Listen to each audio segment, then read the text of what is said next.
Binomonitor na raw ng DILG ang mga kasabat umano sa Duterte drug war. Kabilang na riyan si Senator Bato de la Rosa na base po sa survey ay dapat daw mapanagot. Nasa frontline ng balitang yan, Camille Samonte.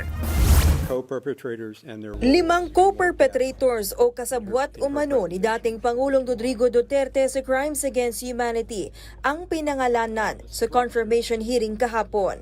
Kasama dyan sina dating PNP Chief at ngayoy Senator Bato de la Rosa, dating Special Assistant to the President at ngayoy Senator Bongo, dating Justice Secretary Vitaliano Aguirre II, dating Davao City Police Chief Vicente Danao at dating NBI Chief Dante Geran. Mr. Duterte did not commit these crimes alone. This colloquially became known as the Davao Death Squad, and it had a hierarchical, pyramid-like structure. At the very top, as Mayor Rodrigo Duterte. The co-perpetrators had different roles, but one of them was to relay orders and instructions down from Mr. Duterte to the DDS handlers, and also to relay reports back up to Mr. Duterte. Sa isang ambush interview, tumanggi na magbigay ng komento si Senator Bongo. Sir, manonood ka ba mamaya, sir? Panonood lang natin matapos this week. Sir, pero na-mention po kayo kahapon. Pati yung picture na pinakita, sir. Same statement po ako. Same statement po. Which is? Yung ano yung sinabi ko noon, ganun pa rin po. Antayin na lang natin matapos yung information.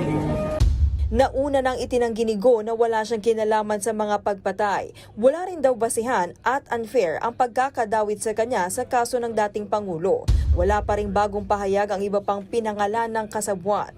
Bago ang confirmation hearing, 8 ang pinangalanan ng prosekusyon na kasabwat ni Duterte.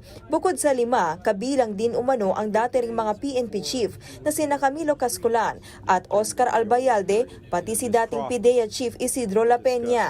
Ayon naman kay DILG Secretary John Vic Remulla, minomonitor na nila ang mga pinangalan ng kasabwat ni Duterte. We are tracing the people already kung nasan sila, those named except for one na namatay na. But we are already tracing them kung nasan sila para in the event na kailangan, masanda na kami kung anong gagawin namin. 2 raw sa mga nabanggit na personalidad ang pinaniniwalaang nasa Amerika. Hindi na muna ito pinangalanan ng DILG at nangakong magbibigay ng mas detalyadong impormasyon sa linggong ito. Sa ngayon, wala namang arrest warrant para sa 5. Inaasahang tatalakayin sa confirmation hearing ng ICC prosecution team ang partikular na naging papel umano ng mga kasabwat sa krimen. Kung mapapatunayang responsable, posible silang hainan ng arrest warrant.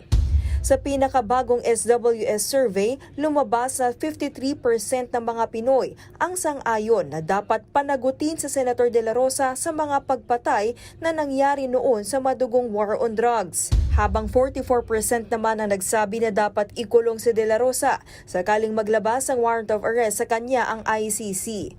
Simula noong Nobyembre, hindi pa ulit nagpapakita sa Senado si De La Rosa. Hindi siya mahanap matapos sabihin ni Ombudsman Boying Remulla na may kopya na siya ng arrest warrant ng ICC laban sa senador. Nagbabalita mula sa Frontline, Camille Samonte, News 5. Mga kapatid, Ed Lingaw po, maging maalam at may pakialam sa mga napapanahong balita sa ating bansa.